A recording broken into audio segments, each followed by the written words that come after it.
mother is steel. My mother is a steel bullet, a loaded shotgun, waiting. I was going to say good morning, but I guess it is still good afternoon. Again, I'm so excited and honored. I live in Boston, and sometimes, there are like so many different Black folks in Boston, right? And the culture is rich, right? But it's nice to be in New Orleans and to be here with y'all, and to I just keep fangirling at every single Black woman I see. I came from a Black woman. I am a Black woman. I love a Black woman. So this is like my jam, This next poem is also about a Black woman by the name of Margaret Garner. Folks are familiar with Margaret Garner. And if not, she is kind of the character, who the character is based off in Beloved, and Toni Morrison's Beloved, right? But Margaret Garner was a woman who was enslaved. She had 4 kids and a husband. If you look at some of the history notes, you'll see that her first child was very dark-skinned and, of her husband. But the rest of them, it looked like came from the master, right? Or she was raped by the master. And so there is the story or the reality is that she and her family ran away from slavery, right? And they crossed the Ohio River. And as they were crossing it, they got caught, right? And while the husband began to fight off these slave catchers, Margaret Garner began to kill her children because she didn't want them back into slavery, right? And she only killed one, right, before they caught her. Held a trial to see if she was going to go back to slavery or be killed, and eventually was sold further down south along the Mississippi River into this harsher punishment of slavery, right? So this poem is holding all of that difficult, heavy history. I'm going to ask that you guys move through it with me. The poem is written in 3 parts, right? So it's written one side going down this way, another side going down this way, and then I'll read it across, yeah? So you're going to hear some of the same things. The first side is called Margaret Garner Crosses the Ohio River. And it is in the voice of the Ohio River. Folk stayed gunning toward me like I'm the second coming. Like every Medea ain't a god with purpose. Cross me like a crucifix and I will lay Ohio bare. There is no word for a mother who has lost. Just an unjust law rotting sweetly, gliding a fetus into the property of somebody willing to break a woman into a hollow harvest, a sin up yonder child. Wade through me like a hen, a prayer, a river of Jordan, a Mason-Dixie gateway, I, the chariot, freezing up, pardoning myself in your quest. Second is called Margaret Garner Crosses the Ohio River, only to get caught and sold down the Mississippi in the voice of the Mississippi River. Like I'm some type of pistol, folks stayed running from me, mercy me. I thinned the bloodline. I deveined the country with a kitchen shank. Mississippi, seldom downriver, there is no sympathy for a child gone to clean sugar, cotton stalk, crowning the bones, cane fields, pampering the mouths, split the family into quarters with a slip of sail, big money, old man river, steamboat, I may be a womb of water, but can as easily be a tree, poplar or dogwood, the soil of the South, the blood on my hands, a bomb. And this is the third way, and the cross. And it's called Margaret Garner Crosses the Ohio River, only to get caught and sold down the Mississippi, or the mother stands trial for murdering her children, in the voice of Margaret Garner. stay gunning toward me like I'm some type of pistol, like I'm the second coming. Folk stay running from me like every Medea ain't a god. Mercy me. I thin the bloodline with purpose. Cross me like a crucifix, and I devane the country with a kitchen sink. I will lay Ohio bare. There is no Mississippi, seldom downriver. There is no word for a mother who has lost sympathy for a child gone to clean sugar, just an unjust raw, rotting sweet. Cotton stalk crowning the bones, blighting a fetus into the property, cane fields cankering the mouth of somebody willing to break, split the family into quarters, a woman into a hollow harvest with a slip of sell big money. Ascend up yonder, child, wade. Old man river steamboat through me like a hen. I may be a womb of water, a prayer, a river of Jordan, but can as easily be a tree, a Mason-Dixie gateway. I, poplar or dogwood, the chariot freezing up the soil of the South, hardening myself in your quest, the blood on my hands, a bomb.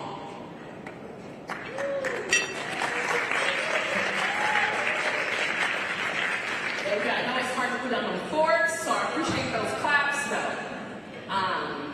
Yeah, but I'm just thinking about that in all of the ways when it feels like we don't have power. I think somebody said that earlier, right? Like being oppressed, you know, they make you feel like you don't have power, but the reality is we have it all. And I think about Margaret Garner and the choices she had and how she still, you know, chose to take things into her own hands and to claim her own power and whatever capacities that look like, right? This last poem is also about a Black woman. People know Dorothy Dandridge. Yes, okay, I heard one little woo, I like that.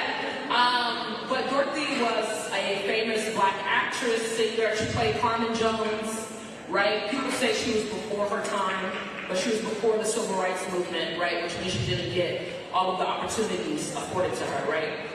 But there's this urban legend, I like to think of it as an urban legend, that says she went to sing in Vegas, right? And she was walking past the pool, and she said, oh my God, I can't wait to get into the water.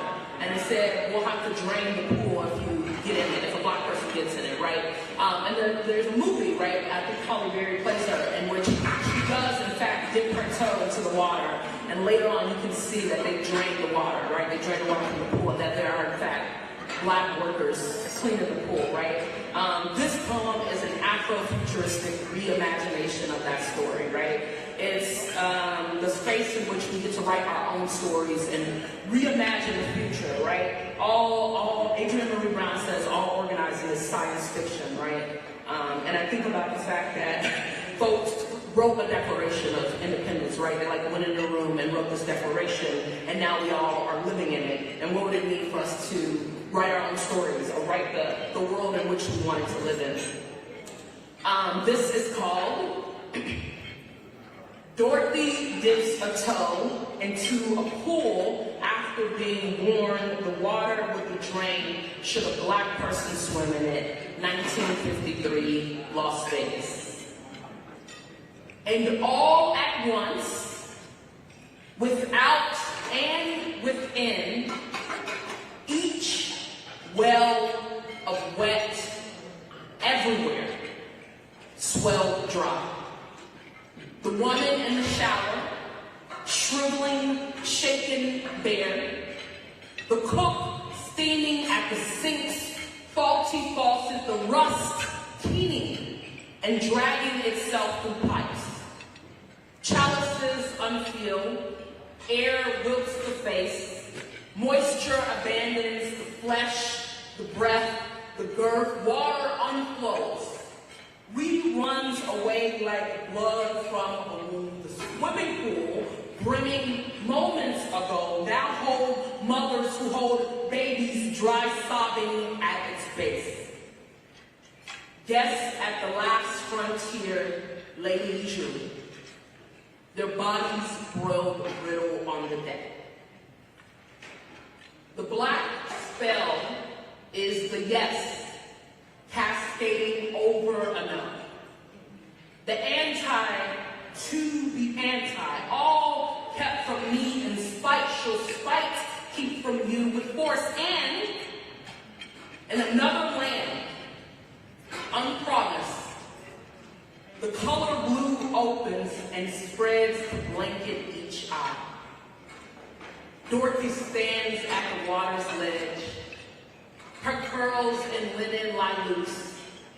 Her skin, cool and sweet, sings a song unsang but known. Dorothy, a tall tide, coaxing herself into herself. Dorothy, a good curse, moves into waves wave at her waist. The dancing wet rushes to gather at her hips. She cups the clear in her palms and splashes upward. Dorothy raises her arms in ocean rain, urges the body to name itself religion. Dorothy splatters, and ripples bring forth a sanctum. Each droplet is plenty for the city's south side. Each droplet is plenty for the city's south side. A shower gives itself to the children on 83rd playing at the hydrant. A spray fills the pot of collards on a back burner. Another flows through a school's fountain, once lined with lead. Dorothy swishes water into the sugar breeze and it lingers in air. No one thirsts. Moisture soothes a lonely throat. Dew demands a mother's seeds to grow. Dorothy raises the ocean, and oh, I want to tell you how her hands quiver full drops toward the sky. How the water can hardly stand to let her go. Thank you all so much. I hope you keep in mind that even as they try to keep the water from you, it's yours all along. Thank you so much.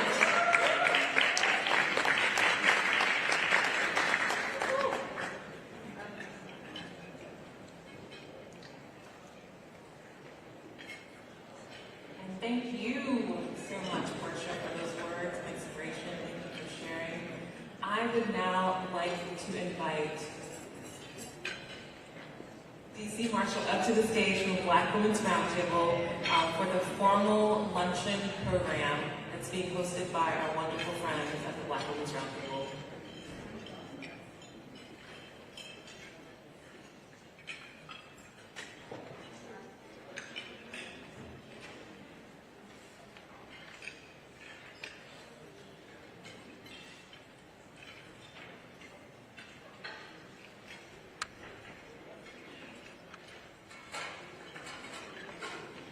All right, a round of applause for our transition to poet. Wasn't she amazing? A round of applause if you could do it a little bit better. We just appreciate your work. God for you and the way that you and your creative genius were able to bless and encourage the room. So thank you so very much. And as we transition, I am going to, again, for those of you who just joined, my name is DC Marshall, Senior Advisor to Black Women's Roundtable. We're now going to transition.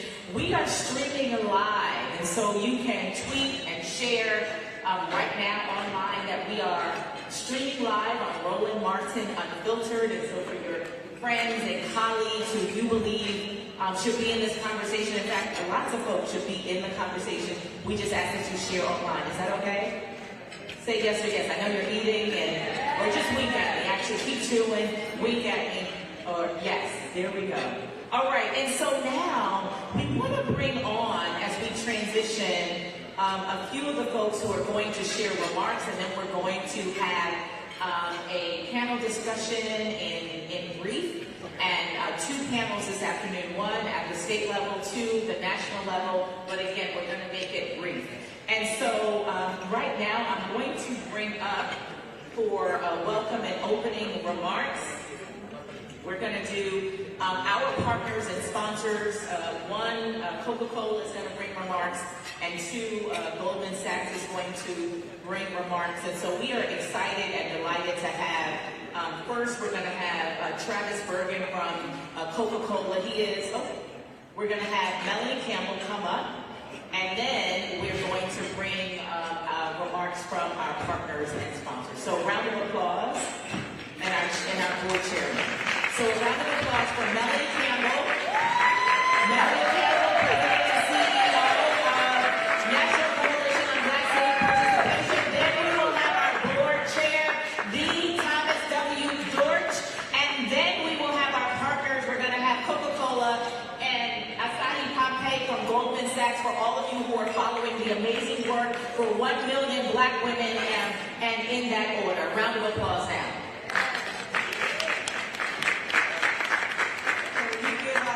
D.C. Marshall, a round of applause. I practice my license when it comes to teaching. But girlfriends pray, follow D also. You need to have a sister to bring in the spirit and pray. That's my sister. Matter of fact, we're going to need you inspiration. So thank you all, those who are watching online, and thank all of you all in this room for just being here in the moment. Yes, we're here, obviously, for Essence Festival in person, live and in person. And it's a party with a purpose, as Tom Jordan always says. And so this purpose is what we're here for today. I want to thank Oxfam for America, Sophia who also will come up to bring co-host remarks. Oxfam reached out to us through our sister Joy on Norwood. And so we lift Joy up again as she's under the weather. And you know she's here. And all of the Oxfam family, can all of Oxfam wave your hand, those who are Oxfam folks in the room. And so we're here for a serious continuation from this morning. And this focus is around the power of our leadership as Black women in this country at a time that we need to use all the power and faith and organizing and empowerment and loving, as I said in the last panel, on each other that we can. The attack on our rights, our voting rights, our reproductive rights, LGBTQ plus rights, our freedoms, our privacy, and the ability for us to lead this nation better for the generation that's here and those yet to come. So I thank you for that. I'll say more in my closing remarks, but I want to bring up at this time my mentor, my friend, my leader, a brother who, I don't know how he does it. I was going to tell you where he at this today. And let's say he goes all over this country, big towns, small towns. He can go in corporate rooms, he can go in the White House, he can be right there on the grassroots level in the community. Has never, ever forgotten that his power is about helping people and empowering people. And I was one of those little girls from the school that he helped empower and saw something in me I didn't see in myself when I was a student at Clark College a few years ago. And it got me involved with the NAACP. It got me involved with understanding my power much earlier than God and I brought in our journeys together. And no matter what, if I call Tom George Jr., he will say yes most of the time. And he said yes to 1 year to serve as a chairman.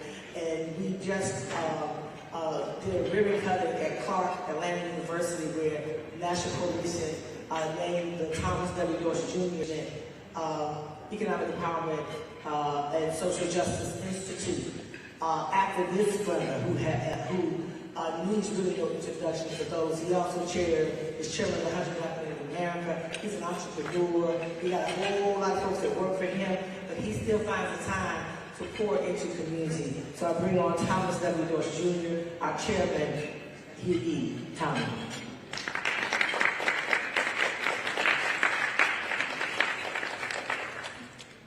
Good afternoon. I know there's a lot in store for today, but I want to welcome each of you here. I want to, of course, thank our phenomenal corporate partners who've been with us over all of this time and who continue to make a difference in all of our communities. You'll hear from them in a few minutes. But today is a time of challenge for all of us. while Tom Joyner took it to the next level, it was my sister Susan Taylor who originally said party with purpose. And that's what Essence turned out to be every year. And what we have to do is remember the purpose and not the party. Right now, we don't have time to party in this nation while democracy is under attack. And we see it over and over again. I'm from Georgia. 54% of all of the people in Georgia are women. 31% African American, 16% Hispanic Latino American, about 2% Asian American. We make up the majority, but it's white men in our state who are afraid of losing that power. They're afraid throughout this nation of losing that power. And so what they're busy doing is trying to ensure that they're going to stay in control over and over and over the decades, and we cannot allow that to happen. So it's up to us. You know, it's amazing. I have 7 granddaughters out of my 14 grandchildren. I turned 72 in April of this year. I grew up during the time of segregation. I never, ever thought I'd see it again in this nation, where people are fighting in terms of keeping all of the citizens of this nation from having access. And if we don't vote, and we keep saying over and over again, if we don't vote this year, if we lose one seat in the Senate, and people forget it, it's a challenge now because we got a couple of folks who are on one party. I'm supposed to be nonpartisan as a chair. I deal with reality. My mom and father told me, know ye the truth, and the truth will set you free. There are a couple of folks who aren't clear about which party they're in. And so while there's a split, almost 50-50 in the Congress and the U.S. Senate, and I worked for the U.S. Senate for 16 years before I got a real job. I started my first company in 1994. But the key thing for us to understand, our challenges are here. Again, it is the right of woman to choose. Without women, this world ceases to exist. And you have to understand that people forget that women, unfortunately, too many women undervalue their value. Because when God, and I'm a proud and serious believer in faith, but when God created woman and man, woman was taken from the side, as the Bible says, not from behind, and we're partners. But at the end of the day, if women weren't here, the world would cease. And we have to understand that. And women have to understand their power. I want all of my granddaughters to be able to live in this nation and succeed and do what it is, whatever it is they choose to do. The same for my grandson. But we have to leave it for the generations to follow a better place. And right now, like never before, I never thought I'd see a president attacking the democracy of this nation. I've never thought I'd see folks turn their back on protecting this nation. And so we have to make sure that we vote and we get people who understand government of the people, by the people, and for the people. So we have to make sure not only in these rooms when we partake in these bills, we got to make sure we're all in the streets. And we're trying to make sure under Real Men Vote, under the 100 and our efforts with the Divine Nine, NAACP, and others, we got to turn out, even though they tried to come with roadblocks after we proved from the runoffs and from the elections almost 2 years ago, we proved that we can make a difference. And so while they're challenging, so I want to thank you for what you do, my sister and my mentee and lady who's been for nothing. Give it up, Melanie.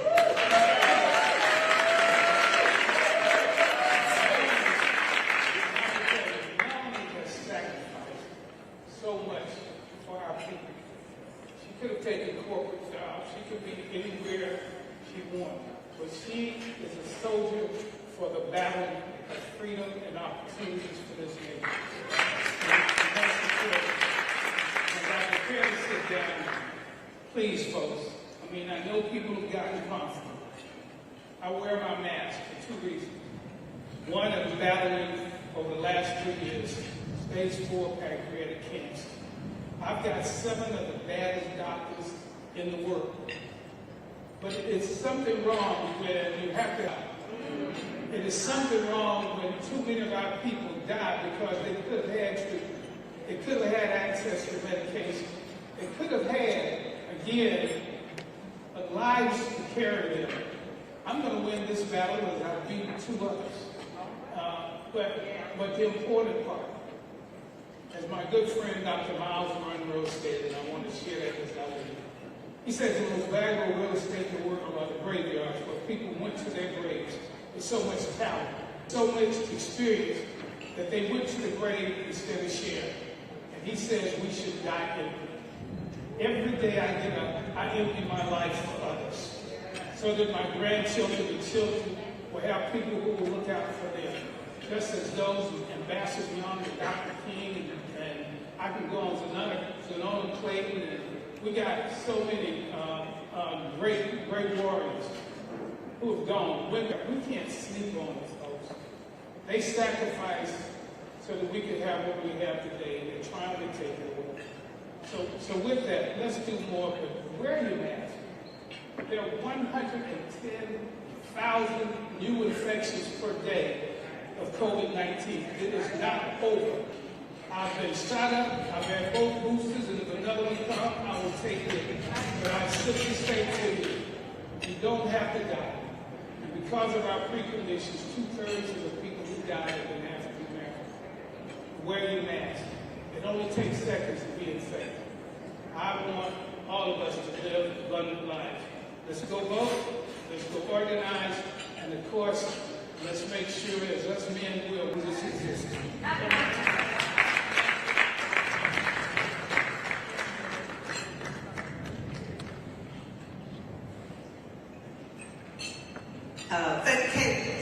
I want y'all to stand up for Tommy Bush.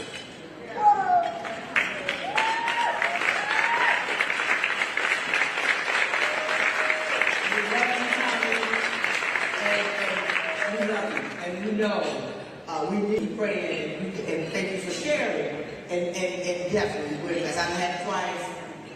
Jesus, I've had COVID twice. You don't want it. Don't die from the first one. Now, again, these individuals will go ahead and reintroduce Travis Berger, Director of Community Marketing of the Coca-Cola Company.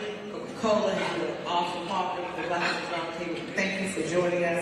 Following him, Sophia LaFontaine, Senior Advisor of Alliance and Strategic Partnerships, Oxfam America. Following her will be Asagi Pompeo, Partner Global, Head of Corporate Engagement, Goldman Sachs, and President Goldman Sachs Foundation. And she will talk about the 1 Million Black Women Initiative, which I'm blessed to be an advisor of, as they continue to invest in Black women $10 billion over the next 10 years.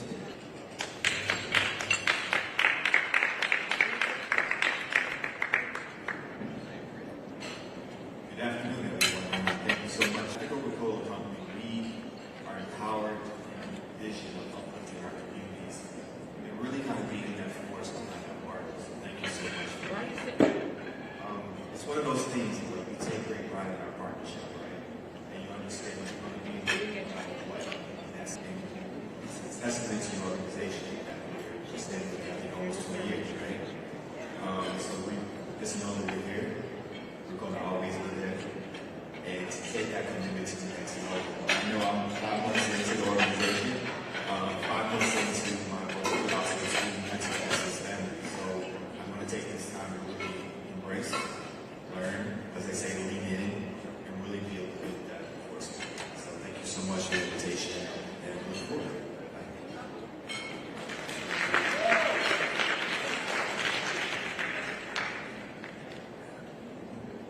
Good afternoon. Thank you all for hanging out with us on this amazing Friday and for all of these incredible speakers. Again, my name is Sophia LaFontaine. I'm going to keep my remarks brief. First, I want to say hi, Mom. Thank you for watching from Shreveport, Louisiana. And I just want to say it's just been an honor and a pleasure for an organization like Oxfam to partner with the Black Women's Roundtable, Mississippi Black Women's Roundtable, Women for Progress, etc. We really do believe that those that are closest to the issue should be leading the way. And so it's just been an incredible experience to be able to help bring this event to life. And I look forward to hopefully more events like this in the future. So thank you so much for staying with us for the rest of the afternoon.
Good afternoon.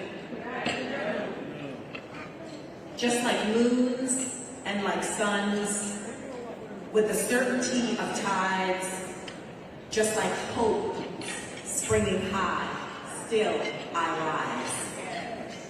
Bringing the gifts that my ancestors gave, I am the dream and the hope of the slave.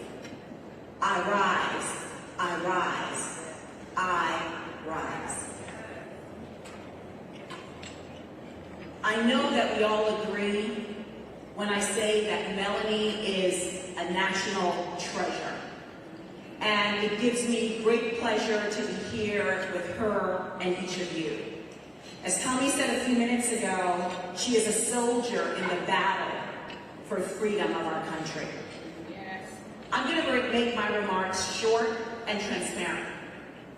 I'm a Saki Pompey. I'm a lawyer. I've worked at Goldman Sachs for 17 years. And I've risen through the ranks there to be the most senior Black person at the bank.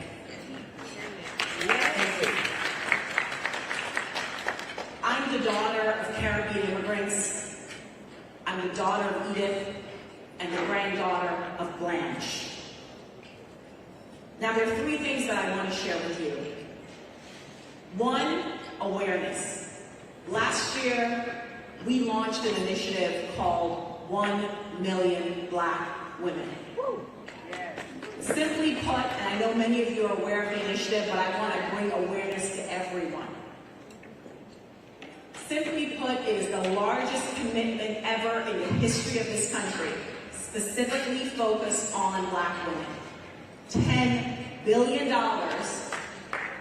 of debt and equity investments, and on top of that, $100 million in philanthropic capital to impact the lives of at least 1 million Black women and girls over the next 10 years. Yes. Second thing is how this initiative was birthed. This initiative was born of Black women, by Black women, for Black women. Now, we did it through listening tours. We've done 55 listening tours because we know Goldman Sachs, a 150-year-old investment bank, needs help to figure out how to best serve Black women. So this was a humble Goldman Sachs. This is a listening Goldman Sachs that says this must be, and I'm going to say that again, must be co-created with Black women. And so we've been conducting listening tours, and this is an invitation. We'll continue to do listening tours. Join us. We need you as to how to deploy that $10 billion in terms of investment and philanthropic capital by Black women, for Black women, with Black women.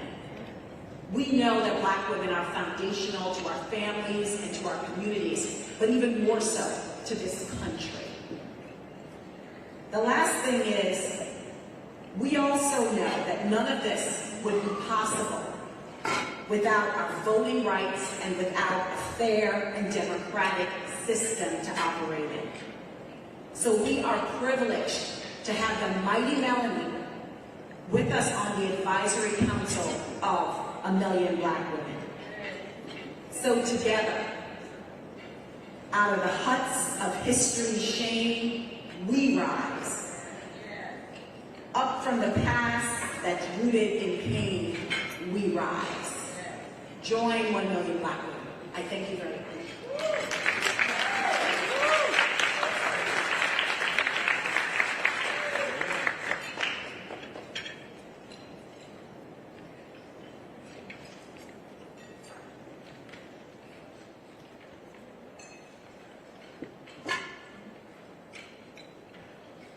And another round of applause for the Black woman, because how many of you know if it was not for a Black woman in that seat, with that power, with that access, with that P&L, with that budget, with that voice to advocate for Black women, we would not have what we get. Let me just repeat this again. And the necessity of Black women to fan out in positions of leadership, but particularly in corporate America, one of the largest institutions to leverage those resources to support us. So again, another round of applause for Asaki Pompeii.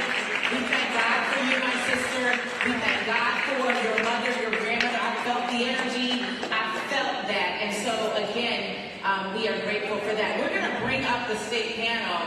But while I'm doing that, again, I really, and I think Coca-Cola, Travis is still here, I am super passionate about not just the work that we do, but also standing in the gap for corporate leaders who look like us. Because I know they go to the table for us, and it's often not easy. And so keep them in your thoughts and in your prayers that while we vote people into office to advocate for us, we also should hold space for those who are also in corporate positions to make sure that the resources continue to support folks who look like us. Does that make sense? Say yes or yes? Yes. All right, yes and yes. And so now, without further ado, I am going to bring up the state panel, and I want to welcome you all to this discussion. A very timely discussion, a continuation of what we talked about and some of what you heard this morning. So I want to welcome you to the Black Women Leaders Power Table Talk number 1. And I'm going to have them introduce themselves and really just connect the dots from the conversation that we started this morning. So a round of applause for Helen Butler, Luana Brown, Olivia Duncan, Letitia, Tamika Ramsey, the Honorable Sheila Tyson, Anaya Vines, Cassandra, and Stephanie Williams. Round of applause. And so, who you are seeing here on the stage is an extension of the Black Women's Roundtable and the leaders on the ground. And so what we're going to talk about today is really connecting the dots. Our theme is our bodies and our votes. And so we really want to hear from these state leaders. We want to hear from them what their thoughts and their insights and their views are on the ground, because they have a very unique perspective. We need them on the ground. And so the conversation and the question that I'm going to ask to the leaders on the stage is really about, if you think about where we are right now, we are really in a conversation about the state of Black women mid-year, midterm. Yes or yes? The state of women and the state of Black women in particular mid-year, midterm. Yes or yes? It's the state of Black women mid-year, midterm, right? The state of us. And so the question and the insight that we are looking to hear from you, this illustrious panel, is really 3 things.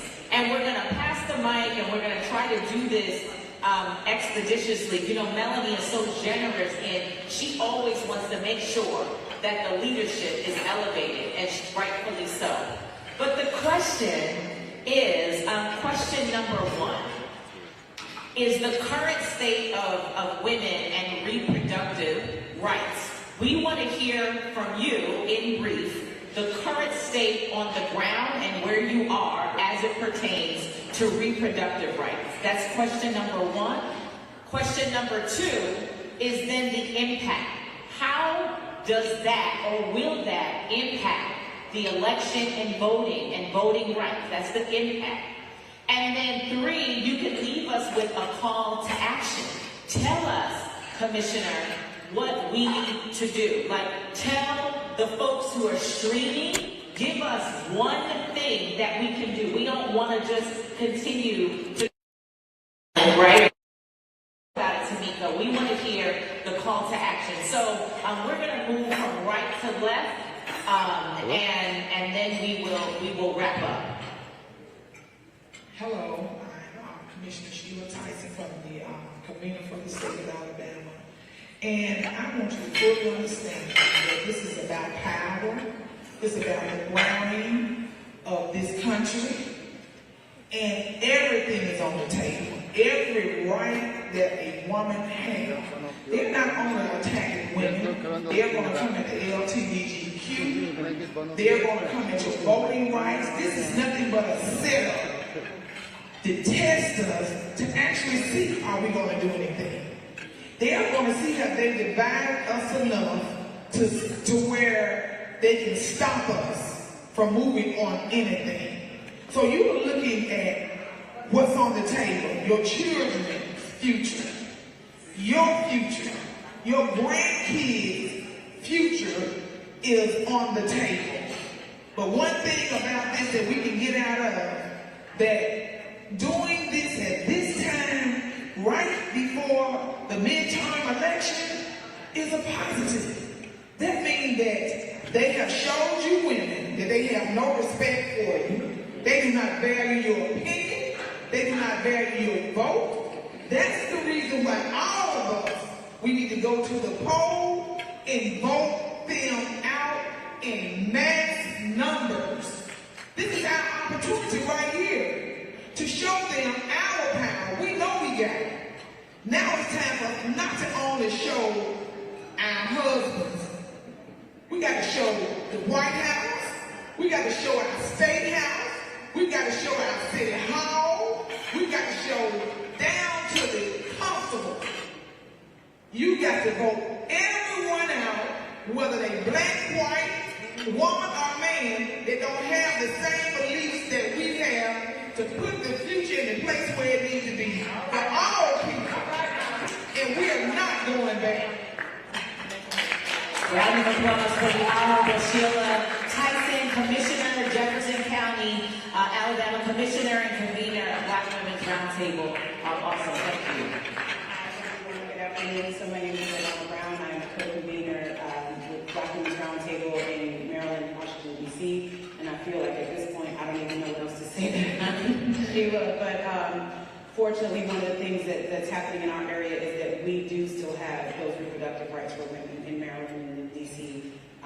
And right now, they are getting prepared for the onslaught of women that are going to be coming to the area to receive services. So in that regard, I am happy about that. However, as Sheila said, we need to fight for our rights back. We cannot let this go on. You know, we already know that this has been in action under the table and behind the scenes for years. And now this agenda has come to fruition, and now is the time that we need to mobilize. Now is the time that we need to talk about all the issues that we need to change, and we need to get out, we need to vote, get a bus, get a van, put everybody in it that you know is a voting age, get them to the polls. And as Sheila said, people who do not have your rights in mind, people who do not have your personhood in mind, vote them out. Vote them out and put people in office who share your views, who share your values, and who are going to be looking out, as she said, for all people, not just for a select few.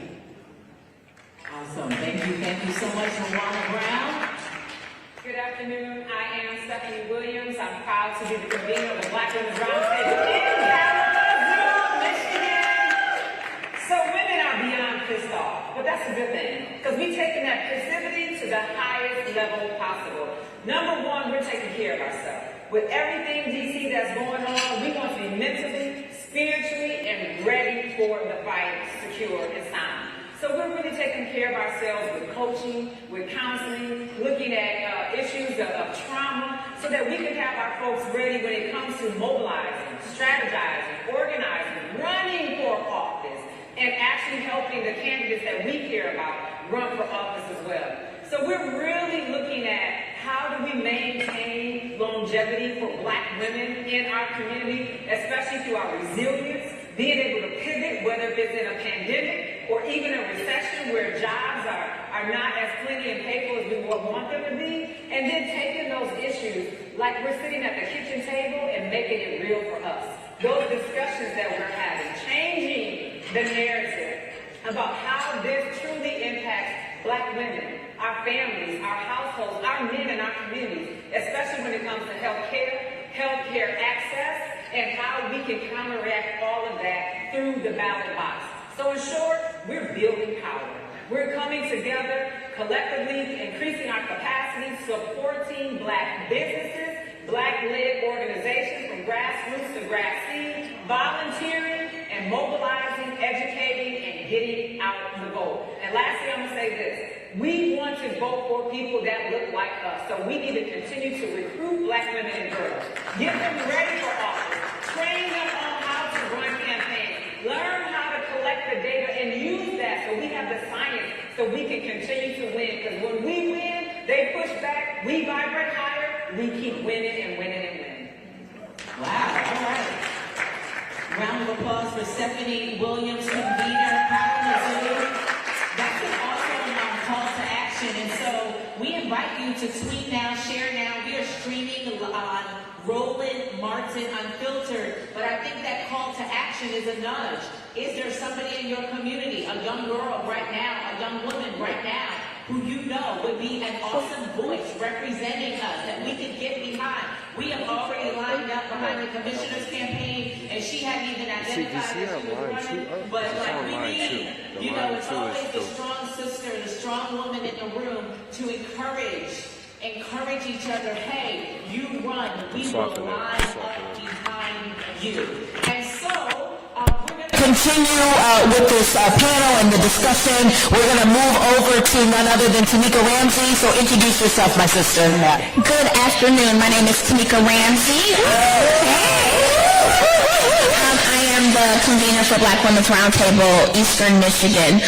Black women have not had body autonomy since we set foot on this land. Wow. We were told who to sleep with, what babies to have, what to do with our bodies. We had no choice. And in 1972, the Supreme Court gave us some of that. And then last week, they took it back. Black women should be able to say who they sleep with if they have children. We cannot look at reproductive justice only as an abortion issue. It is more for us. We heard the story of Serena Williams, one of the richest Black women in the world, famous, almost died after giving birth because the doctors would not listen to her. So it don't matter if we rich Black women, as long as we're Black, we are on the table and could die at any moment. That is enough for me to fight for reproductive justice. I need to be able, my daughter needs to be able to have a child and survive, or not have a child and still have a good quality of health that Black women in this country have not been able to have. In Michigan, we have a reproductive justice ballot initiative where we are trying to change the constitution of our state to make women of all creed and color able to have body autonomy. That is what we're fighting for. And I'm so sorry that in 2022, that women, young girls have to fight because we've already fought this and won. And they got mad and they came and changed it. And the reason they were able to change it is because the president at the time put people in place. And so now we have to vote for people and put them in position so that we can rectify this problem. Voting is only part of it. Advocating, demonstrating, fighting back, using our dollars or not using our damn dollars. I will not spend $1 in Texas. That's right. Like, no, you cannot have my money if you're telling me that I can die at any moment and you don't care. We have to take control because we are the change and we are the saviors that we're looking for. Nobody else been trying to save Black women in this country but us. So we have to continue that fight. Thank you. Wow, and a round of applause for the Tamika Ramsey, convener, Michigan Black Women's Roundtable. But she said so much that is so powerful. We have not had body autonomy. Right, so just really level setting, the education and the awareness of that and the breaking down of that. But also I would share one other thing that is really important to know when Stephanie, says vote for people who look like us and think like us.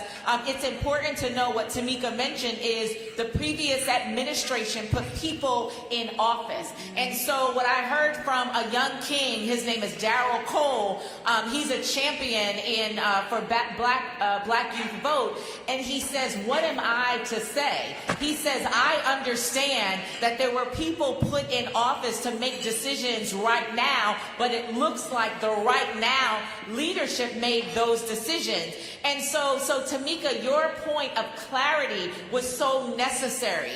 In the room, just say yes or yes. If the clarity was necessary information that we need to empower our communities to say, no, we still need you to vote, but also understand what's happening right now is not a right now strategy, that there have been people who have been lined up previously to make this decision and to begin this battle. So thank you, my sister, for clarifying that. And so again, I'm going to go right to social media, because if this information is helpful, it's useful, it's educational, then we just ask you to share online. Just share online this conversation. Share and follow these ladies, these women who are champions and generals on the ground, and so we can keep this conversation going. All right? And so now we're going to move over to the next general on the ground. Please introduce yourself, the Helen Butler. Well, thank you, Dee. What can I say? It's all been said. I'm Helen Butler, convener of the Georgia Black Women's Roundtable. And in Georgia, we've been on the news, and we're still in the news. In Georgia, women still have reproductive rights to a degree. But what the first thing after the Supreme Court overturned Roe v. Wade, what did our Attorney General and our Governor of Georgia decided to do was go to court and get the injunction lifted that was in place from allowing the heartbeat bill, 6 weeks heartbeat bill, from being implemented. Again, this was because, as someone has already said today, in Georgia, in 2020, we exercised our rights, our power to vote, and elected and changed not only Georgia, but we changed the country by having 2 U.S. senators elected. And so what does Georgia do? It came back and put in place a voter suppression bill called SB 202. But despite that, we still had a large turnout. We're educating people about the problems and the barriers that are in place. But we are not going to let them steal our joy. Because we understand that power that we have in our vote, numbers matter. Did you hear me? Numbers matter. So if we turn out in massive numbers, we can overturn all of these barriers that they're trying to put in place. So we've got to be good stewards. Someone said earlier in the panel that we must act 365 days a year.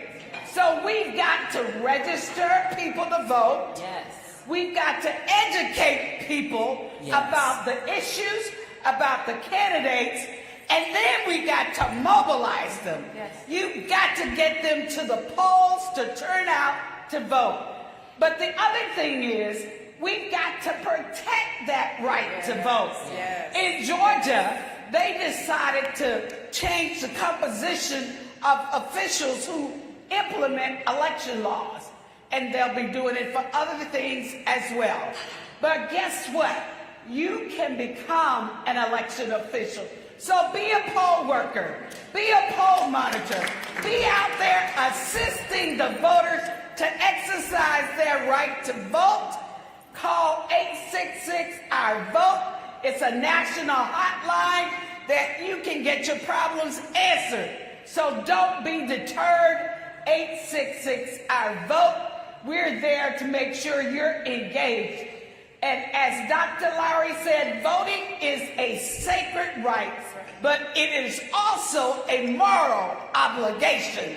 So, ladies, black women, We are a majority in Georgia. We can rule. Women are 52% of the voters, registered voters. So we have the power to do anything we want. Power.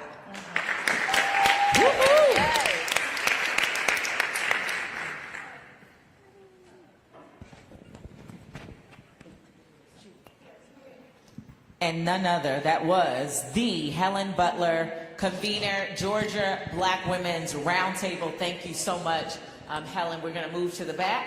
Hello, I am Olivia Duncan. I am an organizer for Georgia Stand Up, and I just want to say, first and foremost, thank you, Ms. Campbell. Thank you, Black Women's Roundtable, and Black Youth Vote for allowing myself and my sister Anaya to take up this space and not only be educated but amplify the voices of the Black youth. In Georgia, like Ms. Butler said, it's not doing well. We've been experiencing voter suppression since 2019, since 2018, since 2020, since 2021, and now again in 2022. The college students have been experiencing this since my freshman year when we were trying to vote for Stacey Abrams, and we did everything to mobilize and organize and get to the polls, and we got to the polls and they said that we're at the wrong polls. Then there were issues at the polls, and it's the polling times have closed and we missed it. So it's time for us to change that. Same with reproductive justice. The heartbeat bill was signed back in 2019, and here it is back again in our faces, and it's time for that to change. It's time to vote these people out. I know that this can be discouraging for the youth to want to go vote when we see that these people are still not making decisions in our favor, but it's time for us to step up and bridge the gap and educate ourselves and encourage ourselves to go and make these changes.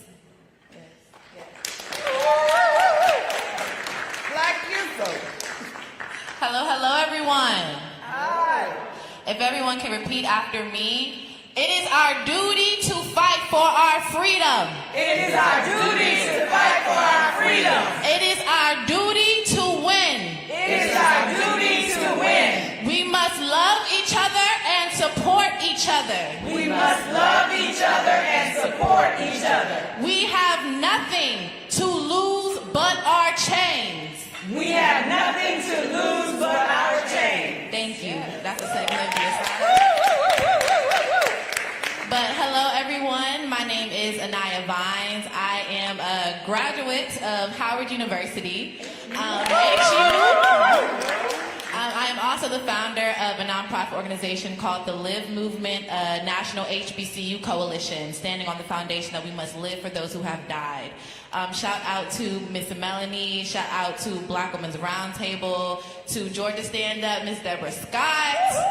Thank you so, so much, and of course, Black Youth Vote. Action item that I would say for those of my generation and those that are coming after me, just because the Roe v. Wade might not directly affect your state does not mean it does not affect you. Yes. When one woman's rights is affected, all women's rights are affected. Yes. That means that they do not look at us, at women, as people. Our human rights are being affected. So I believe since 1972, behind the scenes, there has been active movement so that here, at the time of 2022, Roe v. Wade is overturned. They have not stopped. So we cannot stop. Yes. Our generation cannot stop. Yes. Our leaders cannot stop. Particularly our Black students cannot stop. I look at HBCUs and I see a plethora of opportunities because you have one space in which Black students, when men and women come together, and they are at an age where they can vote. Yes. That is a prime opportunity to mobilize. So my organization focuses on training for mobilization on campus and off campus. These are prime opportunities. So I believe that if we focus on mobilizing students in particular and just uplifting HBCU students for doing that, I feel like there will definitely be a push in the voting polls.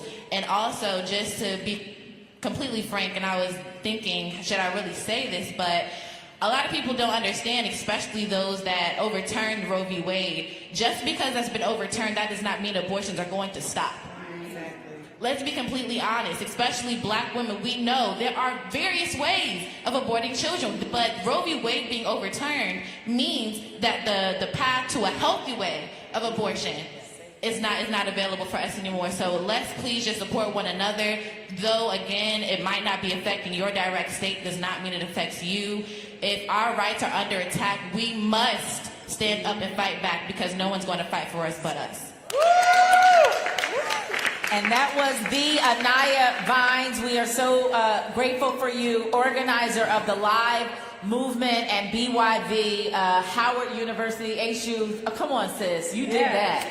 And so we are grateful for you, and Miss Olivia Duncan, organizer as well, Georgia Stand Up, BYV. Thank you so very much.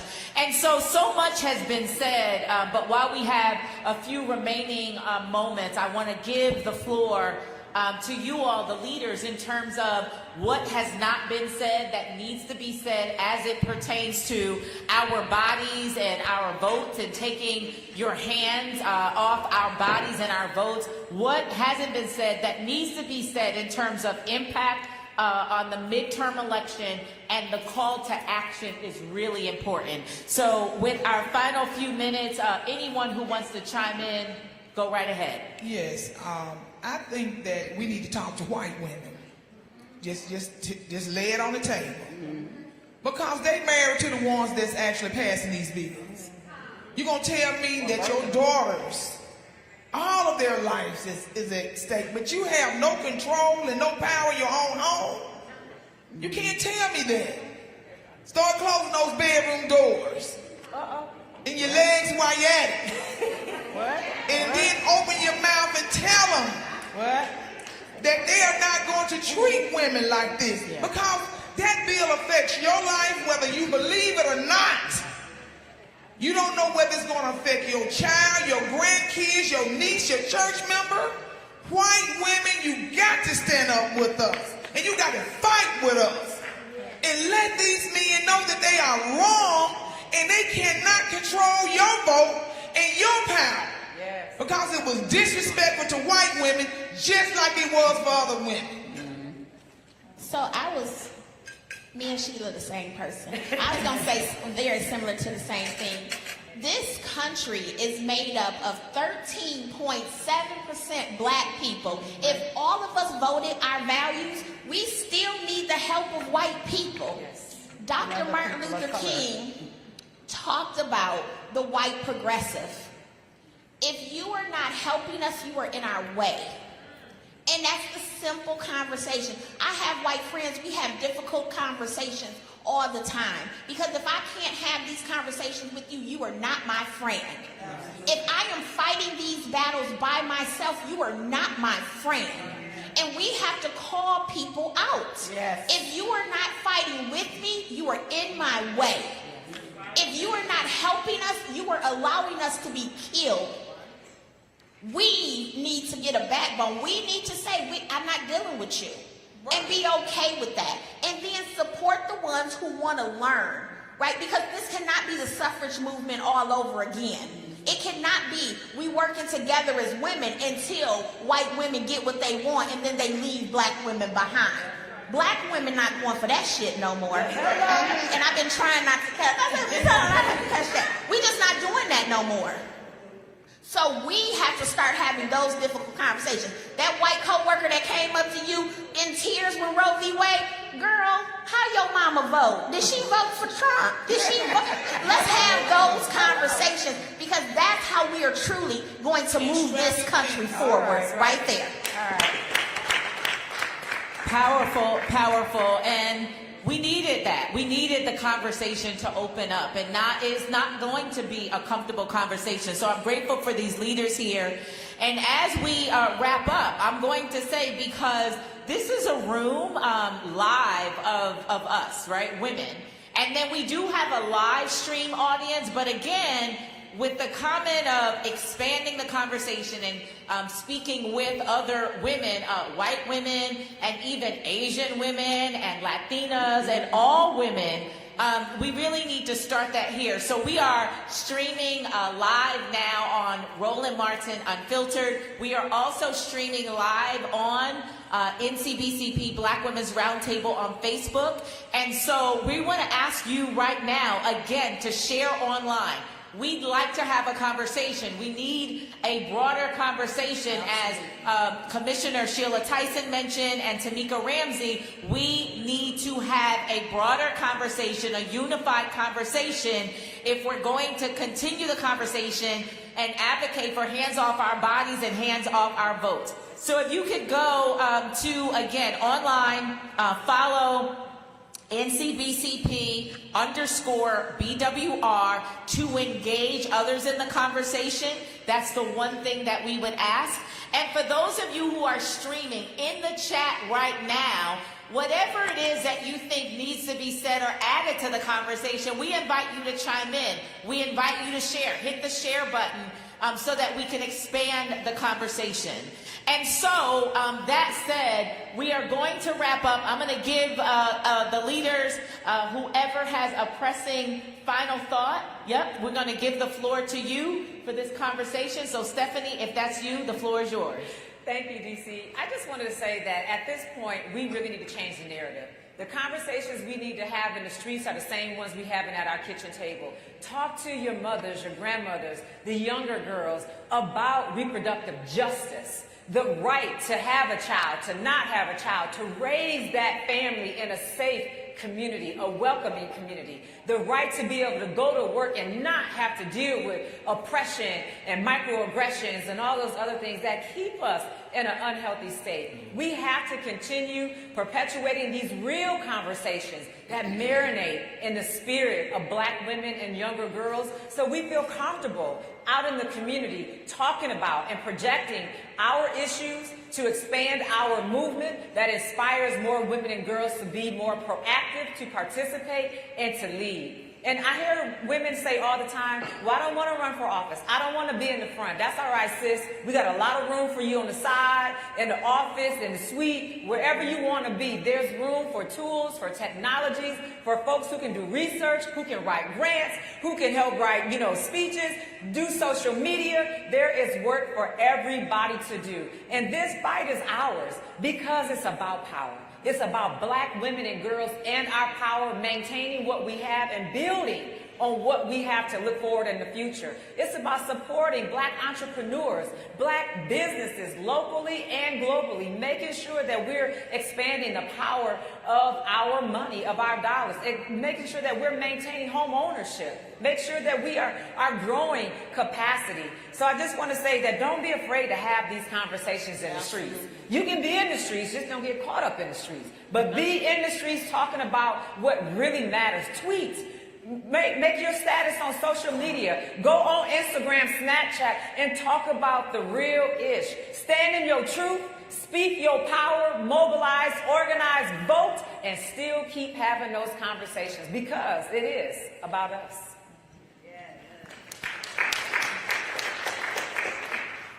I would also say, I'm very loud. You guys can hear me.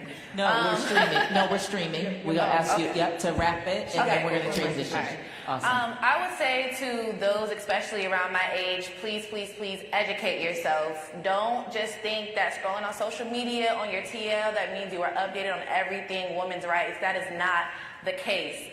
If we want to adequately fight for us and for women in particular, Black women specifically, we need to know what we're fighting against. We need to know the history of women's rights. We need to understand that at the front of every revolution, there has always been Black women. We have been the foundation. We have been the backbone of every major change in America, even before the creation of America. It has been us. So making sure that we educate ourselves, don't take just whatever anyone says to us as bond, but making sure that everything that we have in our brains, we are doing the research to make sure that we are actually making change for our people. So please, please, please educate yourself, not just social media, but let's hype up some stuff, let's do some research and get the job done. Awesome. A round of applause for this amazing panel.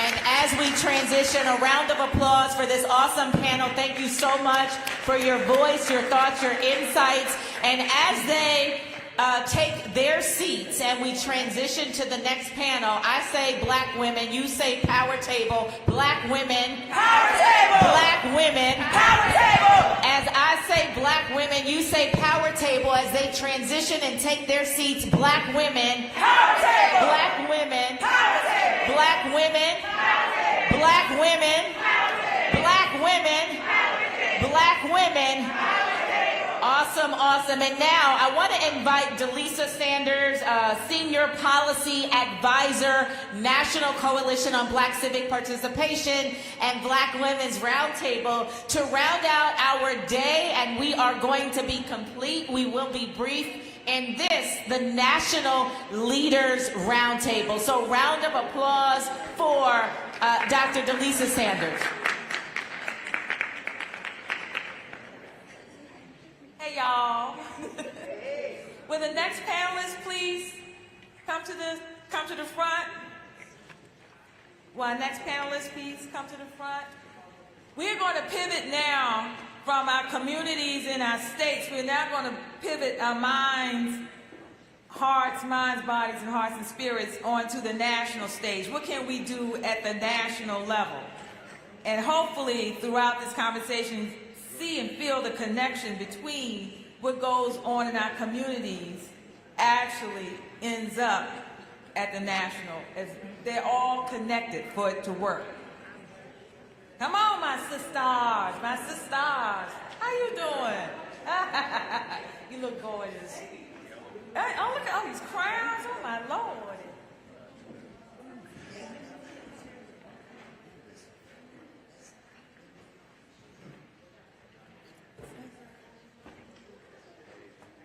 Okay.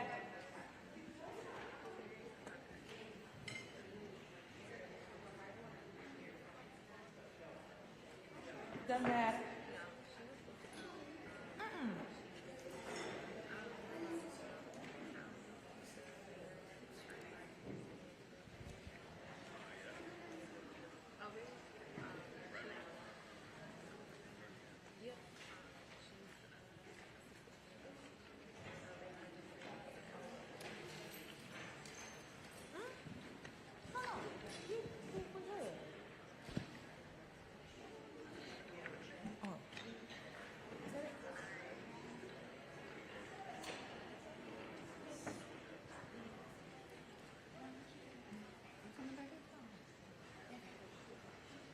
Ready?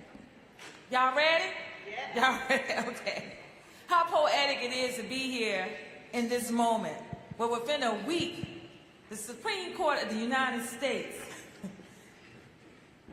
made decisions that are rolling back the clock on our federal protections, on our rights and our freedom. How poetic that we just witnessed history and Judge Ketanji Brown Jackson becoming the first Black Supreme Court justice.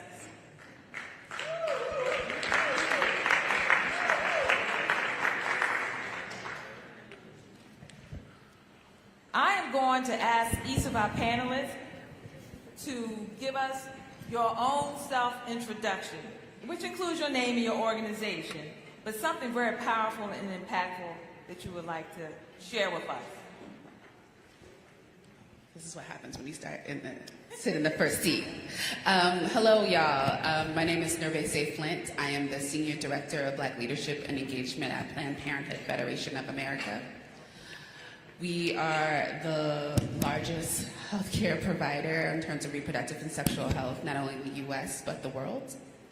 And what was the second part of that question? It was just the introduction? Okay. All right. So I'm here. I'm happy to hear. I come out of Los Angeles, California. I use she, her pronouns. Been a long time into the reproductive justice movement, and so really excited and also heartbroken to talk about where we are today. So, thank you, Delisa. I am Felicia Davis. I am the proud convener of the Clayton County, Georgia Black Women's Roundtable, the county in Georgia that put a new crew in position. And I am also the founder of the HBCU Green Fund, where I work to green Black colleges. And I am so pleased to be here, learning now that the future is indeed Black, and climate change is real. And so as we talk about the quartet and move forward in terms of these Supreme Court decisions, there's one that I will particularly lean into. And so with that, I will pass the mic. Thank you. I hope everybody can hear me. I'm Jocelyn Fry, and I'm the president of the National Partnership for Women and Families in Washington, D.C. And it's a privilege to be here with all of you. Thank you, Melanie, for your leadership in convening us. Thank you, Delisa, and your work. And the National Partnership is a 51-year-old women's organization, and I am its third president. I'm its first Black woman president. Yes. And it's exciting to be here, and we work on a range of issues. But you asked us to introduce ourselves, and I think in many ways the most important thing for you to know about me is that I am the daughter of Lily and Kenneth Fry. Mm-hmm. You may not know them, and they have now gone on to their makers, but that tells you as much as you need to know about me. They were both, they grew up in segregation. They both moved to Washington. They became federal government workers, and they sacrificed enormously to give me every opportunity. I am most assuredly sitting here with you today because of that. I'm going to places and being in spaces that they never thought that certainly they would be or that I would be. So I carry that legacy proudly, and I think in many ways that's the most important thing to know about how I got here. Thank you. Peace and blessings, everybody. My name is, well, first giving honor to the beautiful Black women in this room.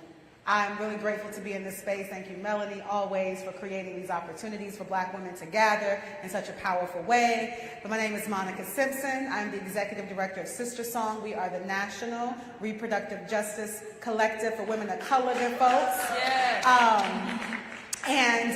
About me, so I am a country girl born and raised in rural North Carolina, and I have been organizing and doing work in the South my entire life. I am a fine-ass auntie. I take that very seriously. I love being an auntie.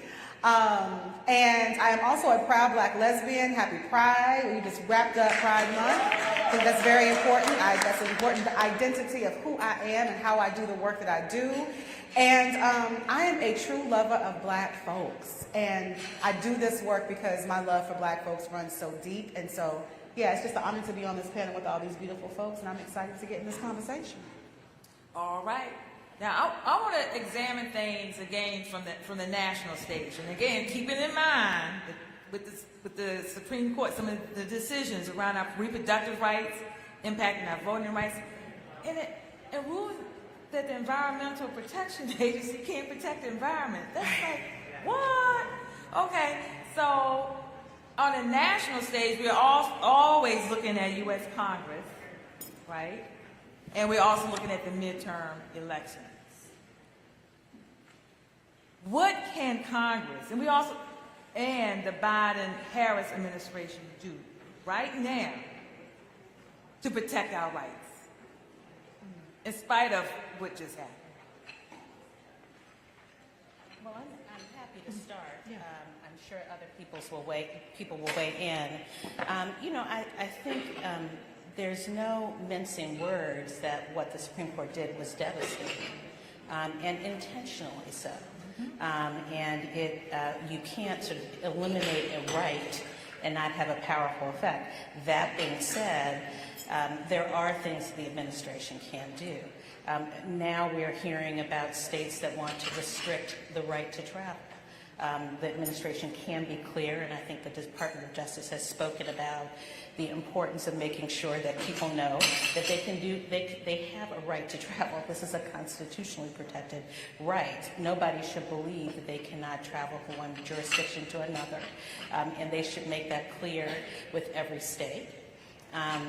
The other issue that comes up is that people, I think, have a sometimes outdated notion of abortion and abortion care.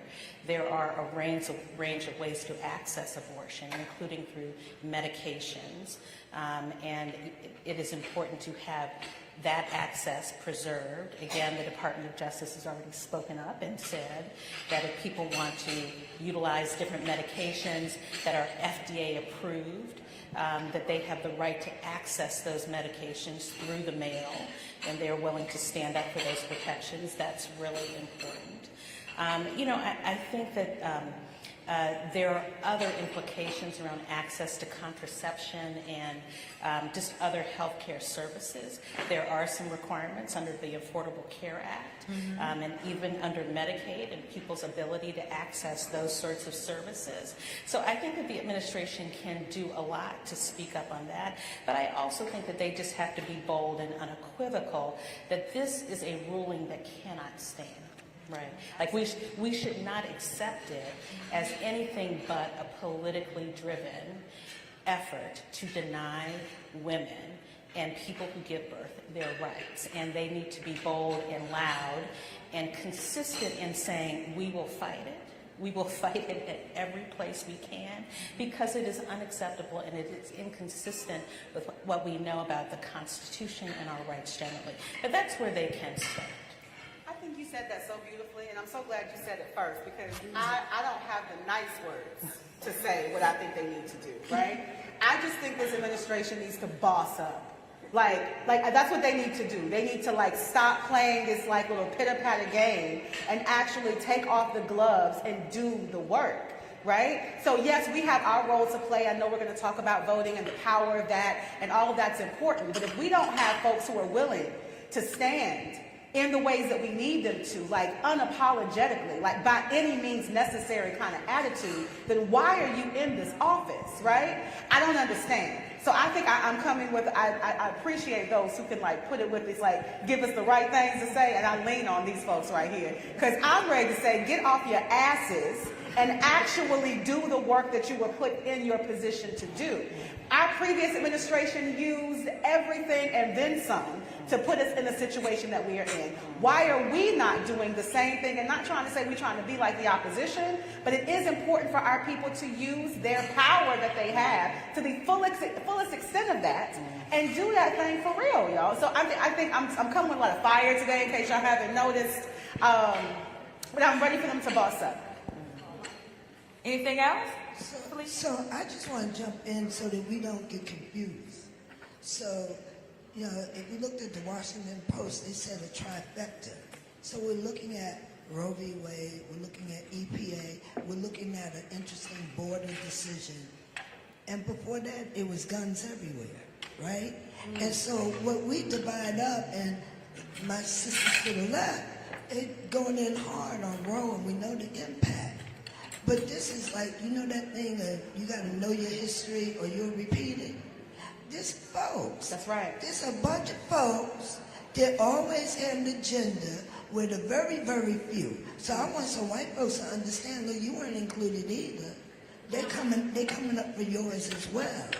The folks on the plantation, there wasn't a whole lot of folks in the big house. It was just a little crew over there and everybody else served them.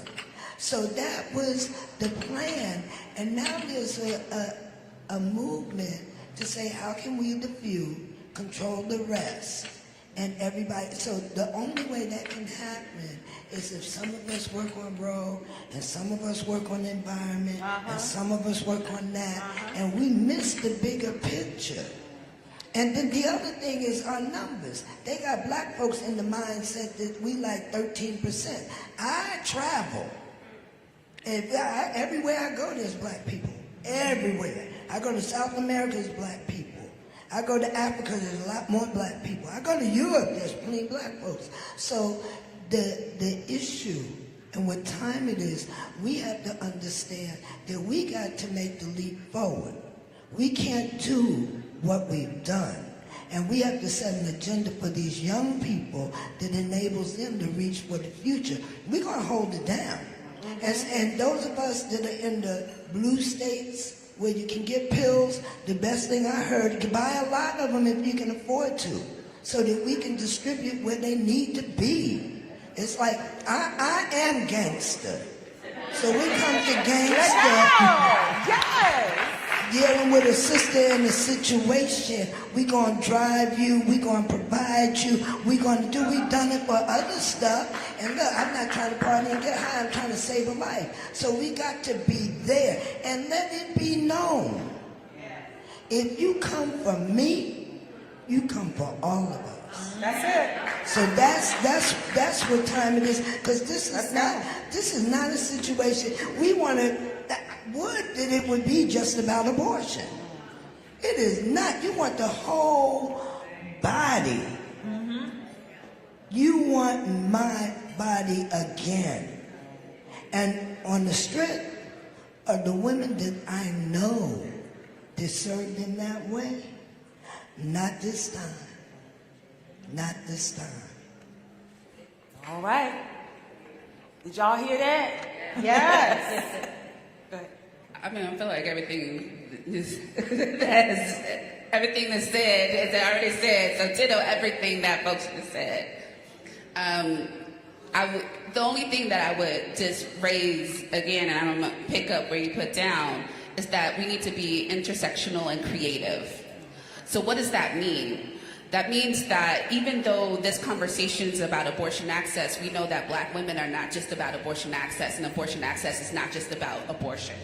It's an economic issue, it's an environmental issue, it's a criminal justice issue, it's all these other things that come into our lives. So our administration not only should be thinking about Roe, it should also be thinking about how do we make sure that the lives of Black women, regardless if they want to have an abortion and or keep their pregnancy, right, that they are creating the conditions for that to happen. Mm-hmm. So we also need to be keeping them accountable of what does it mean to have fair pay. We also need to be keeping them accountable of what does it mean to also have paid parental leave. What does it mean for us to be thinking about this full range of things so folks can actually give themselves options? Because abortion access is more than about, oh, well, I just woke up and I just don't want to be pregnant. Mm-hmm. Even though sometimes that is the question, or sometimes that is the answer. Abortion access is about all the pieces, because we know that most people who have abortions are already parents, right? We know that, so they are making, and most times they are making economical decisions. So how do we also address those issues as well? So when folks tell you that there is nothing to do because of the Congress and the way it's at, don't believe them. That's right. Tell them that there are many things that they could be doing around abortion access. There are many things that can be doing around reproductive and sexual health access. And it doesn't just stop at one piece of legislation or one court case. Mm-hmm. That's very important. But I'm hearing a common thread is tell Congress, which pivots me into where we're headed. We're headed to the midterm election.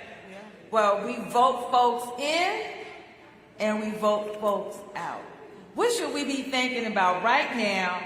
Also preparing to do for the midterm to impact what's going on?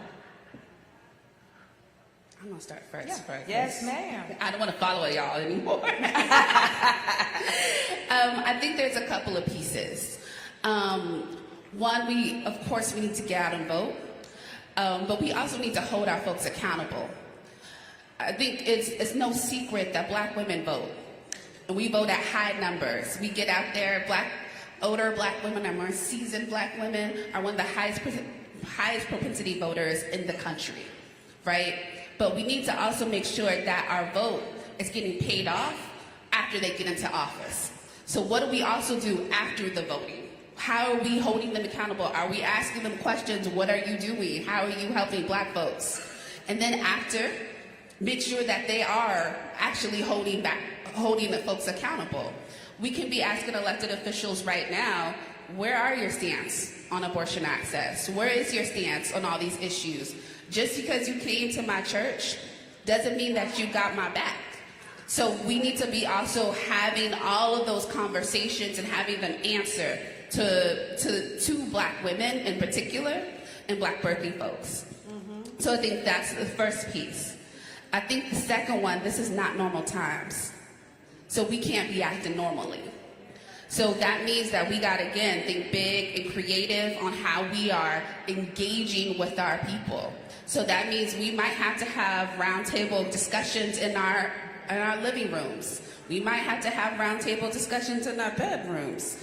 We need to be making sure that all folks are aligned and having conversations. So you got cousin and them coming to the elections and coming to the polls with you and asking those same questions. So I'm so glad to know that I'm at the end of the stage with the not normal.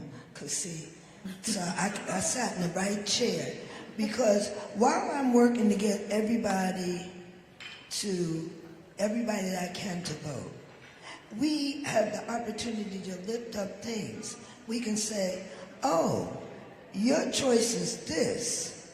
And we have a Reverend Warnock from Ebenezer that's articulate, educated, the examples.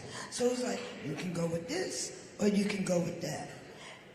I want to be a little bit ahead. So where I am in the curve, let's make voting mandatory for anybody that gets a government amount or pays taxes. Now, it's not going to probably happen, but that's my position. Let's make voting mandatory. What is that? That is going beyond where we are.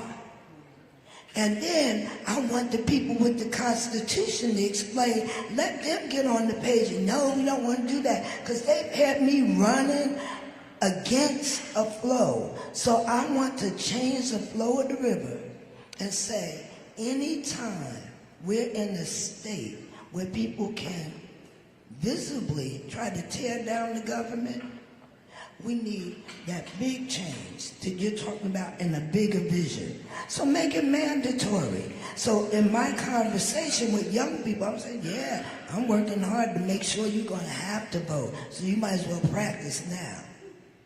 And that's the way, and thinking that's ahead, because we keep on fighting on the rear. While people, and any time we win, folks start shooting. So we have to have an analysis that deals with all white men wanting to have it all for themselves only. And a strategy that, yes, we get our community to turn out because we show the example.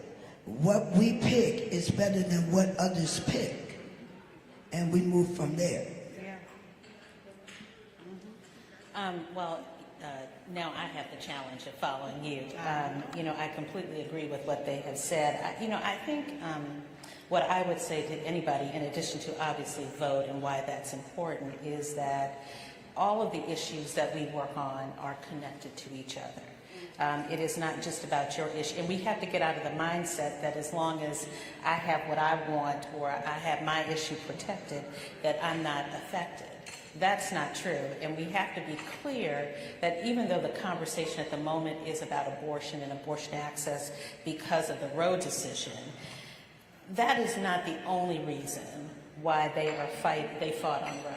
That was not the only reason that they stacked the Supreme Court. This is a conversation about power and about control. If you look at the decision from Justice Alito, he tries to dress it up, but he talks very little about women. Doesn't say much about all the issues that we care about, doesn't say anything about that. Tries to just say, this is just a little bit about abortion. We're not going to touch all these other issues.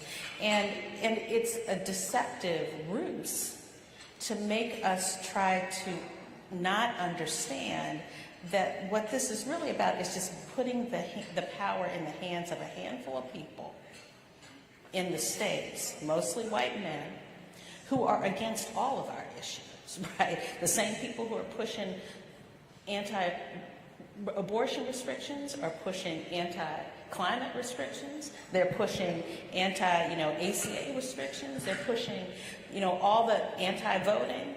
This is about power. And the way that you push back on that is that you leverage your own power, right? They're fighting so hard because they see the writing on the wall, right? You know, our numbers, whatever people say our numbers are, they know that if we work together and we collaborate and we you know, don't pay attention to their narrative and just fight, we will win. Right, like that's part of what happened in Georgia. So I think that it's important for us to vote and understand that we work together, we move together, that if one person gets left behind, then that's not satisfactory, because next time it could be us. And we have to understand what the fight is about. The fight is about control and power. Right? It's not just about singular issues. It's really about who gets to control our bodies, right? Like who gets to control how we live, how we breathe. That's what the fight is about, and so we have to be clear about that. And I think if we are clear about that, if we get out of our silos and we work together, we can accomplish meaningful change.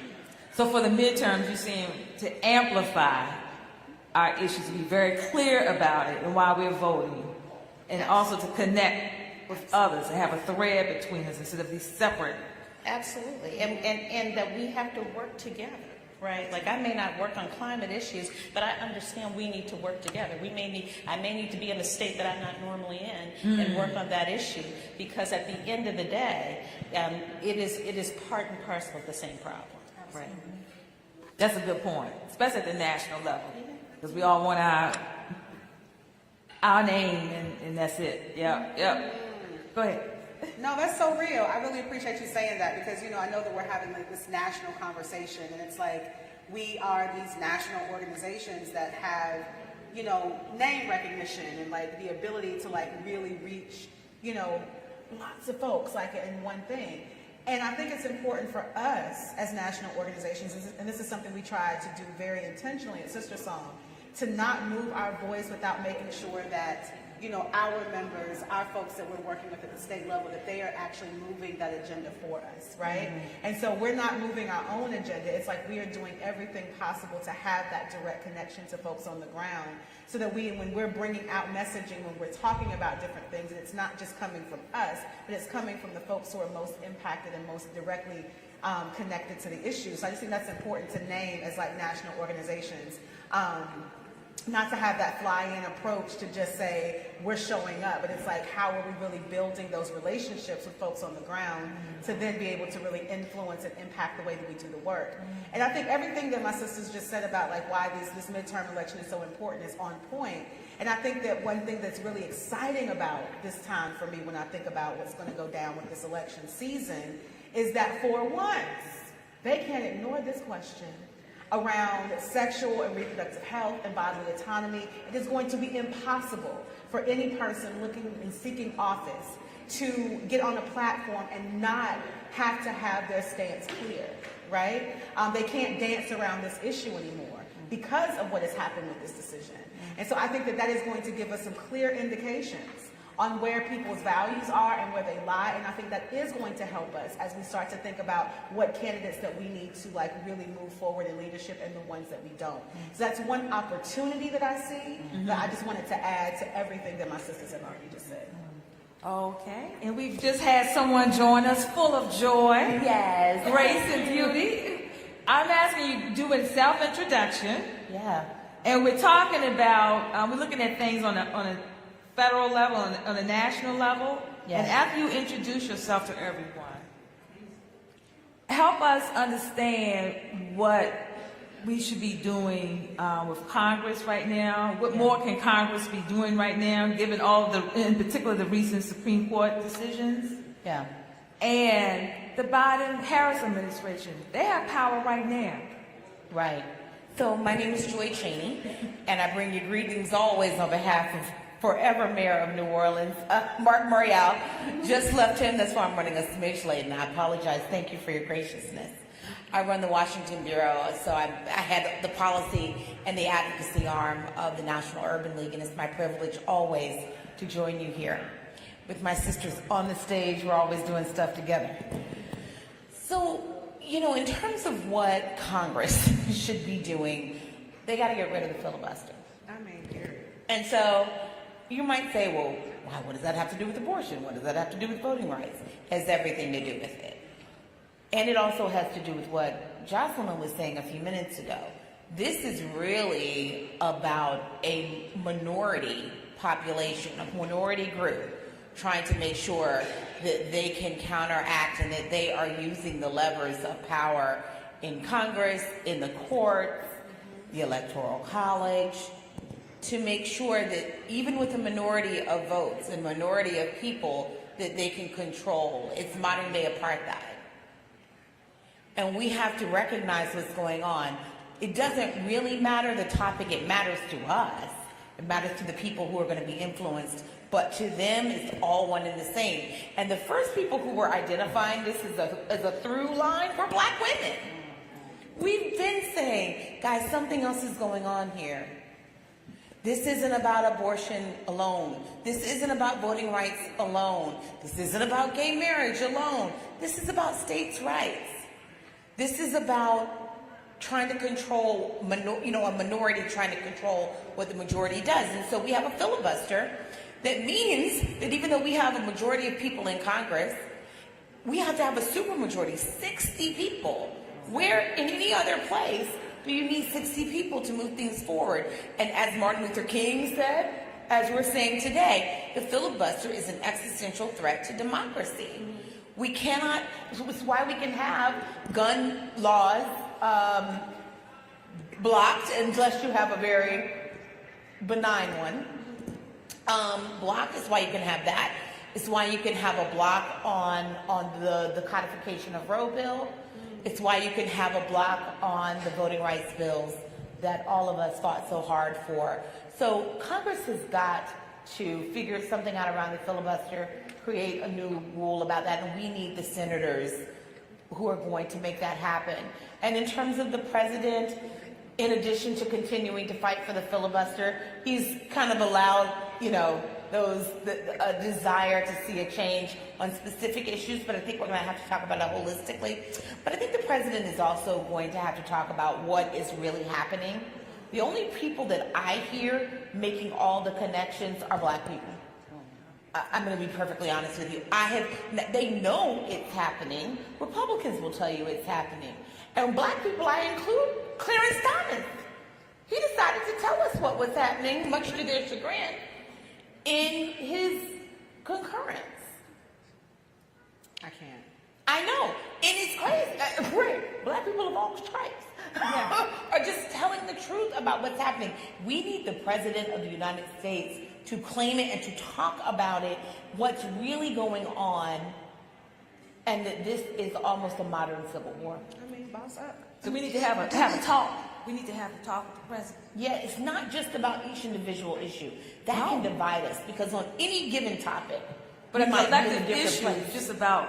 It's about the overarching strategy that's at play here. I think talking is so great. It just hit me right now. Like, I think we got to talk to the president. We got to talk to these people. And there's a piece of me, like, I'm trying to bring my most authentic self into this conversation with you all today, that's tired of talking. Like what is that thing that we are actually going to do? Right? And so when you brought in this notion of like the modern day apartheid, right? Like, I really appreciate you saying that, because I think that we're going to have to start looking to our global partners and how they have had to handle like those authorities that were over them, and how they've had to like really do that collective work and build that collective power to actually make the change happen from movements, from people. Like, we can't, of course, the Supreme Court has showed us that the courts ain't gonna save us. We have everything showing us that the people who are in power are hands are tied behind their backs. They're not saving us. So the movement and the power is gonna come from the people. And so I also just wanted to bring that energy into this conversation, that we're not going to win this fight by policy alone. Mm-hmm. We're not going to win this fight by voting alone. We're going to have to put that people power behind it and that movement building power behind it, so that they can actually know that we are for real. And you cannot deny the power of the people. Like, when you see that en masse, when you see that collectively, there's no denying that. And we've seen the pictures globally of when there are millions of people in the street together, right? Advocating against a thing or trying to move a thing. And that has literally changed entire governmental structures in global countries. We have to think about what that means in the United States of America too. I agree. Street heat. That's what I call it. Street heat. Come on. We need a lot more street heat. But you asked about Biden and Harris. And my mind is sitting here thinking, what could Joe Biden do? And I'm stuck, so I'm going to park that one.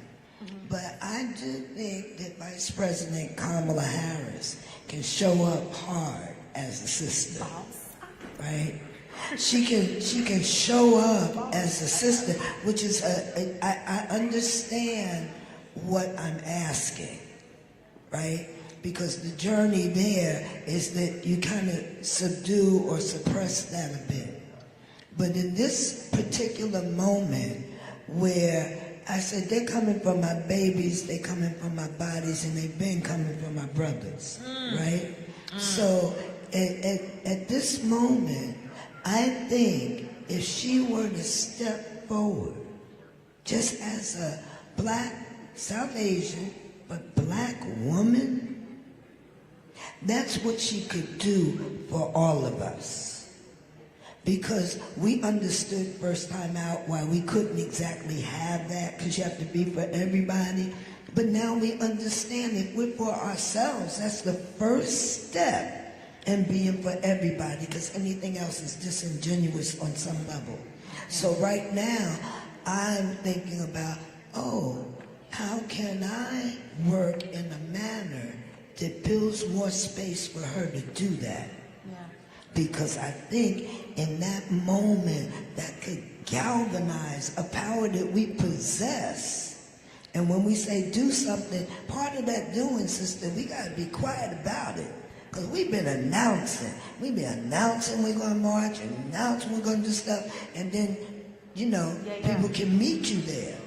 But so we have to do some analysis. But if our sister would show up, if I was to send a message to the White House, I don't know what Joe could do, right? He doesn't strike me like that, but I think she could.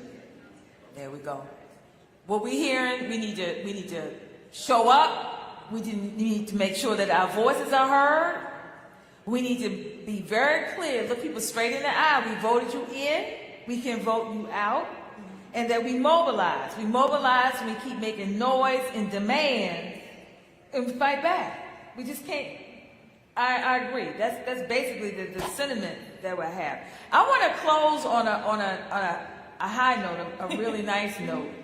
I would like to know in one word what you felt when you witnessed Judge Ketanji Brown Jackson being sworn in as the first black woman on the Supreme Court of the United States. Just one word that expresses how you felt in that historic moment. You want me to start? Yeah, go ahead, Joy. You've asked this question before. She's a great moderator. She always asks this. Good. I think the last time you asked this, yes, I ma'am. Vindicated. But you know what I'm going to say today? Relieved. I feel like, look, we know that she's not going to solve all problems. It's not possible. And she won't agree with every one of us in every way that we want. But I'm relieved because I know that someone, not only qualified, competent, but compassionate and authentic, and sort of just in command of her craft is in the court. Yeah. And who is there about the Constitution, right? And about the American people and not on some ideological bent. And so I am relieved that at least she understands the assignment. I gotta say two words. I'm proud. Come on, sister, with your locks, and you just look extra black. Your name is extra black. Everything about that is exciting to me, right? Like super proud. Like go you. And the other word is bittersweet. Because time and time again, black women are put in these positions to have to hold the moral high ground, to have to, put all of our energy into being in the midst in this sea of white supremacy, trying to make change. And I just want to hug this sister. I want to make sure that she knows that she is being hugged and loved on by as many black women as possible, because what she is being asked to do right now is not fair. It's not. right? And so, yes, proud, I'm gonna put my fists in the air and do all the things to celebrate this amazing, historic accomplishment. And I know what she is asked to do and where she is asked to sit and how she is asked to do it should not be what Black women should have to deal with in the United States of America. Yet we are continuously putting our bodies, putting our minds, putting our communities, putting everything on the line just for our own freedom and liberation. And we've been doing that for decades. And I'm tired of that having to be our narrative. So I'm gonna hold on to the proud, but I'm just going to acknowledge the bittersweetness of that too. You know, I would say hopeful, because I think that even in the midst of all of the challenges that we confront, I can still hold on to the fact that this brilliant Black woman is now seated on a court where she had every right to be. She was hands down the most qualified person, one of the most qualified nominees ever. Absolutely. She's more qualified, quite frankly, than some of the people she'll be seated with, right? And she stands on the shoulder of a legacy of Black women who should have preceded her. So even in the midst of all of the things that people are doing to take away our power, you know, I remain hopeful because there she is, and that's important, and it's a glimmer of hope. And we need to hold on to that hope because there's so much that people are doing to try to take away those opportunities. And her presence there is important for us, but it's important for all the people and young people who will come behind. So for me, you know, I'm hopeful, and it just gives, you know, a little bit of joy. Absolutely. One word. So my one word would be blessed, because I lived to see it. Oh. And then for me, like I share in it. It's just like that, you know, people say, I am Ketanji. I've been rolling around ever since. Like I really am Ketanji. And I can't wait for Keisha to get there with her. And then little Jamal gonna come on in and we're gonna really turn it around. So I am feeling really, really validated, because I walk around saying the reason why we struggle so hard is because we are the best and the brightest, period. I mean, yes. Best and the brightest, period. And the best and the brightest are given assignments. Because what other group of people could have carried the assignment? I'm saying globally, the assignment. I mean, from South Central to South Africa, we carried the assignment, and we tried to bring humanity up and forward. And Ketanji has got it. She is the hope of the nation. Without that, we're going to need another constitution. I'm working on that. Anybody interested? We get over in the small room later on. But because sometimes you can't repair a document if you weren't included at the beginning. Because I was never, 3/5. I was 6/5. Well. Close us out. I was like, dang, again. You got this, Norvesa. So brilliant. I think I want to ditto the hopefulness. I think this is because although I am saddened that Black girl magic has to exist in the sense of we have to be resilient in ways that is sometimes extraordinary, right? And the toll that it takes on us. But I am a deep believer in it. And I know even though it's just one person, but that one person, I believe in the power of Black women. And that one person, even though it's not going to radically change the court, to have that voice in there, to have representation in there, to have somebody who can bring voice to the natural hair conversation or whatever we need to have a conversation is hopeful for me. And that it will send a message, and it does send a message to a whole bunch of generation of folks to say, I think I can be there too. Well said. Well said. Yeah. Well, thank you everyone for being with us today and closing out, helping us close out today with this final power table talk of the National Coalition of Black Civic Participation signature program, Black Women's Roundtable. Our leader, Melanie Campbell, would you like to say a few words as we close out for the day?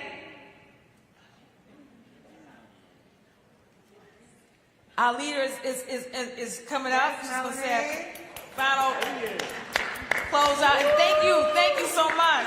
Thank you so much. Thank you, Delisa.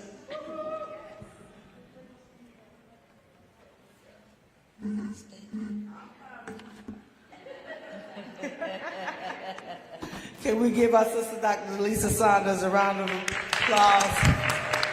And actually, Tanya's going to close us out, our Vice President of Operations and Events Management, Ms. Tanya Tyson. And I want to thank everyone who hung in here from 9 a.m., a lot of y'all, to now. And I think we're closing it out on time, right at 2 o'clock.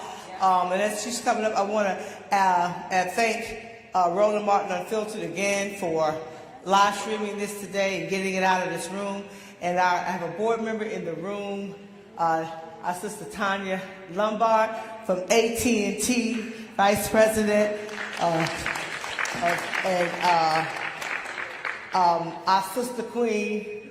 If you want to have a good time, spend a little time. She let you in that circle band, and we had. I'm just telling you, this sister does so much. She has something called Humanities of Connection. She's a New Orleans girl, born and reared, correct? So she's home, but I want her to know that we don't get a chance to get together much, but I just get together with you just for a few minutes last night, lifted my spirits. She does a lot, just as a sister. Yeah, she has the title, but as a sister, she's always thinking about what she can do to move the ball for our people. So I know she won't say anything publicly today. Roland, we all rolling, but love you, sister. And we thank you for all you do for our people. Tanya, turn it over to you. And thank you, ladies. Okay, good afternoon, everyone. I'm Tanya Tyson, Vice President of Operations. And I want everyone to give all these wonderful, phenomenal women a round of applause for this excellent planning. And I want to thank everyone for attending and enjoy Essence Festival. Thank you. One last thing, make sure you follow us, stay with us, follow Black Women's Roundtable, yeah, you're right. And donate. We got to get in the streets and turn it out for 2022. Thank you.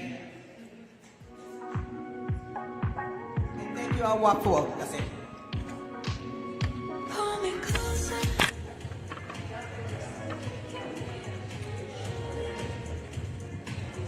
So we're going to do a few interviews real quick. We're going to do a few interviews real quick. Okay.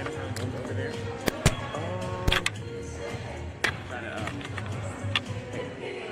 Probably, people probably going to take pictures over there, so I'll probably just go somewhere. Huh? Okay. We may do a setup on this conference room. President